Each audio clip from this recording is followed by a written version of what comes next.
সকলকে জয় যিশু। আজকে আমরা কিছু বাক্য দেখার আগে আমরা প্রথমে প্রার্থনা করে আরম্ভ করব। আসি আমরা চোখকে বন্ধ করি। পরমেশ্বর পিতা, তোমায় ধন্যবাদ পিতা, তুমি মহান, তুমি স্বর্গে বিরাজমান প্রভু, ওই জন্য ধন্যবাদ পিতা।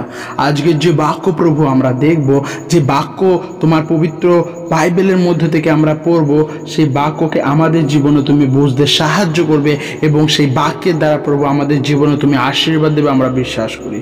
তোমার ইচ্ছা প্রভু আমাদের জীবনের জন্য তুমি তা পূরণ করবে পিতা। প্রার্থনা শুনছো, গ্রহণ করছো, প্রার্থনা প্রভু যিশুর নামে চাই, আমেন। আজকের বিষয় হচ্ছে আমরা দেখব যে আমরা একটা বাক্য খুবই আমরা সকলে পড়েছি মথিলিখিত সুসমাচারে, যে আমাদেরকে বাক্য থেকে বলা হয়েছে সরু দরজার মধ্যে দিয়ে প্রবেশ করতে, কারণ সেই সরু দরজা দিয়ে যদি আমরা প্রবেশ করি আমরা জীবন পাব। আবার বাক্যতে আমরা এটাও দেখি যে সেখানে এরকম লেখা আছে যে পথ ধ্বংসের দিকে নিয়ে যায় তার দরজাও বড় এবং রাস্তাও চওড়া। আমরা এটাই আজকের বিষয় দেখব যে আমরা কোন রাস্তার মধ্য দিয়ে প্রবেশ করলে আমরা জীবন পাব, কি সেই সরু দরজা, এবং সেই সরু দরজার মধ্যে দিয়ে আমরা প্রবেশ কিভাবে করব, এবং সেখানে প্রবেশ করতে না পারলে আমাদের অবস্থা কি হবে, সেইগুলো আজকে আমরা আলোচনা করব। আসি আমরা বাইবেলের সেই পবিত্র বাক্য থেকে আমরা বার করব মথিলিখিত সুসমাচার তার 7 অধ্যায়ে 13 এবং 14 নম্বর বাক্য। এখানে লেখা আছে 13 থেকে, সরু দরজা দিয়ে ঢোকো, কারণ যে পথ ধ্বংসের দিকে নিয়ে যায় তার দরজাও বড় এবং রাস্তাও চওড়া, অনেকেই তার মধ্য দিয়ে ঢোকে, কিন্তু যে পথ জীবনের দিকে নিয়ে যায় তার দরজা সরু, পথও সরু, খুব কম লোকই তার খুঁজে পায়। হালেলুয়া। এখানে বাক্যতে বলছে যে পথ তোমাকে জীবন দেবে সেই পথে লোকের সংখ্যা কম, তার রাস্তা যেমন সরু তেমন সেই জায়গাতে লোকের সংখ্যাও কম, কিন্তু যে পথ তোমাকে ধ্বংসের দিকে নিয়ে যাচ্ছে সেখানে লোকের সংখ্যা বেশি, তার দরজা অনেক বড়, সেই রাস্তা অনেক চওড়া, কিন্তু সেই পথ ধ্বংসের দিকে নিয়ে যাচ্ছে। কিন্তু আমাদের সেই বড় দরজায় প্রবেশকারী লোকের মতো নয়, কিন্তু সরু দরজা দিয়ে আমাদেরকে প্রবেশ করতে হবে। আর সরু দরজা কে? আমাদের সকলের কি মনে হয়? হ্যাঁ, আমরা ঠিকই ভাবছি, সেই দরজা যার মধ্যে দিয়ে আমরা জীবনকে পাবো তিনিই হচ্ছেন প্রভু যীশু খ্রিস্ট। আমরা যদি বাক্য থেকে দেখি যোহন লিখিত সুসমাচার তার 10 অধ্যায়ের 9 বাক্য, সেখানে এরম লেখা আছে, আমি দরজা, যদি কেউ আমার মধ্য দিয়ে ভেতরে ঢোকে তবে সে উদ্ধার পাবে।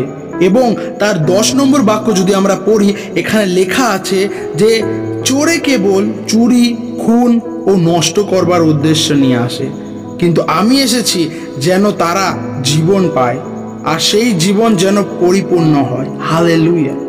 যদি আমরা যোহন লিখিত সুসমাচার তার 10 অধ্যায় থেকে পড়ি, এখানে প্রভু যীশু খ্রিস্টই উত্তম মেষপালক, এই কথাগুলো বলা হয়েছে। এখানে প্রভু যীশু খ্রিস্টকে তার কথাগুলো এই 10 অধ্যায়ের মধ্যে লেখা আছে। আর সেখানেই প্রভু যীশু খ্রিস্ট বলছে, আমি সেই দরজা, সেই দরজার মধ্যে দিয়ে তোমরা যদি প্রবেশ করো তোমরা কি পাবে? উদ্ধার পাবে এবং তোমরা পরিপূর্ণ জীবন পাবে। হালেলুয়া। এবং আমরা যদি দেখি, আগে আমরা মথিলিখিত সুসমাচারে সেই বাক্য পড়েছিলাম যে সেই সরু রাস্তার মধ্যে দিয়ে তোমরা যাও, সেই সরু দরজার মধ্যে দিয়ে প্রবেশ করো, তাহলে তোমরা জীবন পাবে। আর এখানেই সেই জীবন, সেই দরজা, সেই রাস্তা প্রভু যীশু খ্রিস্ট, তিনি নিজেকে বলেছেন। আমরা যদি যোহন লিখিত সুসমাচার তার 14 অধ্যায় 6 বাক্য পড়ি, এখানে লেখা আছে প্রভু যীশু খ্রিস্টই পথ, সত্য, জীবন। আর আমরা সেই সত্য পথের মধ্য দিয়ে প্রবেশ করলে আমরা সেই জীবনকে প্রাপ্ত করি। হালেলুয়া। ওই জন্য আমাদেরকে বুঝতে হবে, আমাদের যদি জীবনকে প্রাপ্ত করতে হয় তাহলে আমাদেরকে প্রভু যিশুর কাছে আসতে হবে, কারণ প্রভু যীশু খ্রিস্টই সেই দরজা, যে দরজার মধ্যে দিয়ে আমরা প্রবেশ করলে আমরা জীবনকে পাই, যেই দরজার মধ্যে দিয়ে আমরা প্রবেশ করলে আমরা উদ্ধারকে পাই, আর সেই দরজা হচ্ছে আমাদের প্রভু যীশু খ্রিস্ট। আমাদেরকে বুঝতে হবে আমাদের জীবনে এখনো কষ্ট দুঃখ, আমাদের জীবনের কোনো পরিবর্তন নেই, আমাদের জীবনের সমস্যা, আমরা পরিবর্তন হতে চাই কিন্তু আমরা হতে পারছি না। কারণ একটাই, এখনো আমরা প্রভু যিশুর কাছে আসিনি এবং সেই দরজা দিয়ে আমরা প্রবেশ করিনি। এবং আমরা আরেকটি বাক্যকে দেখব, লূক লিখিত সুসমাচার তার 13 অধ্যায়ের 24 থেকে 27 পদ। এখানে লেখা আছে 24 পদ থেকে, সরু দরজা দিয়ে ঢুকতে প্রাণপণে চেষ্টা করো। অনেকেই ঢুকতে চেষ্টা করবে কিন্তু পারবে না। তারপরে যদি আমরা পড়ি, সেখানে এরমও লেখা আছে 25 থেকে, ঘরের কর্তা যখন উঠে দরজা বন্ধ করবেন তখন আপনারা বাইরে দাঁড়িয়ে দরজায় ঘা দিতে দিতে বলবেন, প্রভু আমাদের জন্য দরজা খুলে দিন। কিন্তু তিনি আপনাদের এই উত্তর দেবেন, তোমরা কোথা থেকে এসেছো আমি জানি না। হালেলুয়া। আমাদেরকে বুঝতে হবে যে আমাদের প্রভুর সেই দরজা দিয়ে যদি প্রবেশ করতে হয়, আমাদেরকে যদি নতুন জীবনকে প্রাপ্ত করতে হয়, সেটার জন্য আমাদের প্রাণপণে চেষ্টা চালিয়ে যেতে হবে প্রভুর চরণে। যদি আমরা প্রাণপণে না চেষ্টা করি, আমরা যদি তার পবিত্রতার মধ্যে নিজেদের জীবনকে না রাখি, তাহলে আমাদেরও সাথে একই অবস্থা হবে। তখন আমরা প্রভুর কাছে গিয়ে তার দরজায় ধাক্কা দেবো, প্রভু দরজা খোলো, দরজা খোলো। কিন্তু প্রভু বাইরে এসে কি বলবে, যে তোমরা কারা, আমি তোমাদের চিনি না। ওই জন্য আমার প্রিয় বন্ধুরা, আমি এটাই বলতে চাই, প্রভুর এখনো সেই দরজা উপস্থিত আছে। সেই দরজা বন্ধ হয়ে যাওয়ার আগে আপনাকে আমাকে তার মধ্য দিয়ে প্রবেশ করতে হবে। কারণ সেই দরজা একটা সময় বন্ধ করা হবে। তখন যদি আমরা গিয়ে বলি দরজা খুলুন, সেই দরজা খোলা হবে না। যদি আমরা বাইবেলের আরেকটি গল্পকে পড়ে থাকি, সেই 10 কুমারী মেয়ের কথা, 10 জন ছিল, বুদ্ধিমতী 5 জন, মূর্খ 5 জন।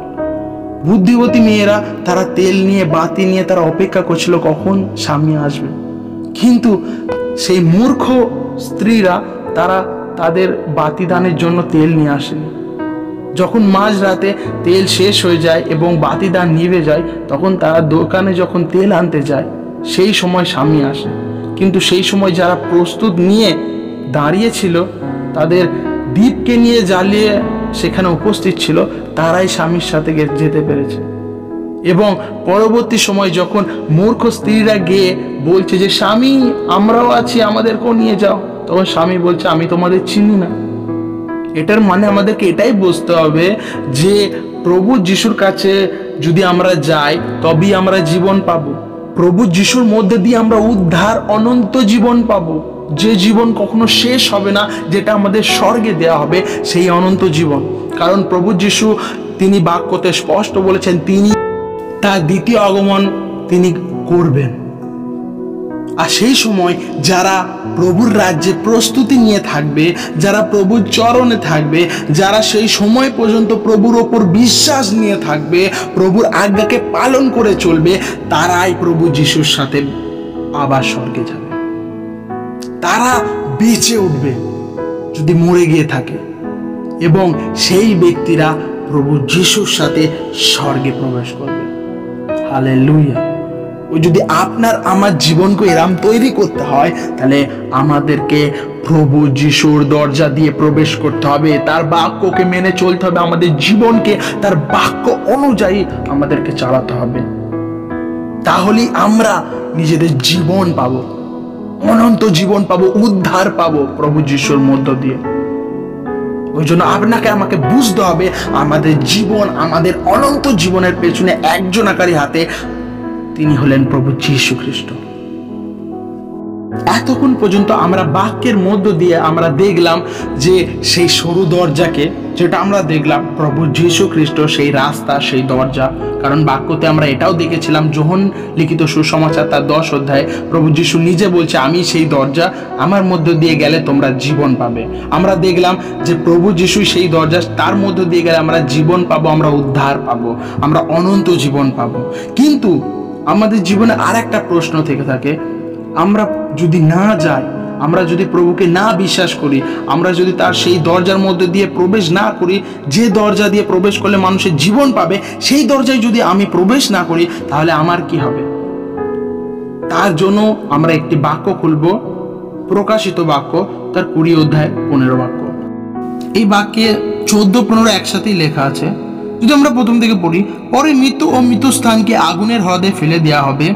এই আগুনের হ্রদে প্রলয় হলো দ্বিতীয় মৃত্যু। যাদের নাম সেই জীবন বইতে পাওয়া গেল না, তাদেরই আগুনের হ্রদে ফেলে দেওয়া হবে। হালেলুয়া।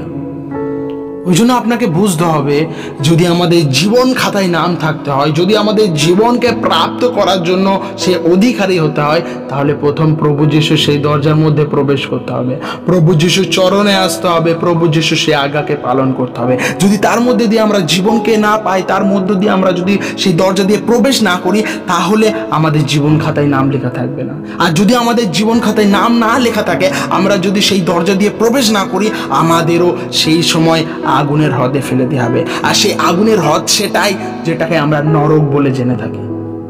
সেখানে আমাদের অনন্ত জীবনের জন্য ফেলে দেওয়া হবে। ওই জন্য আমাদেরকে নিজেদের সিদ্ধান্ত আমাদের নিজেদের হাতে।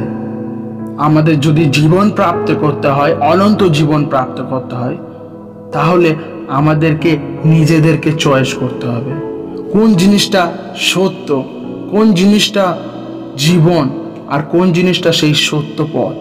সেটা আমাদের হাতে আছে চয়েস করা। যদি আমরা সেই সত্যকে বেছে নিই, তাহলেই আমরা একদিন সেই অনন্ত জীবন পাব, আমরা জীবন পাব।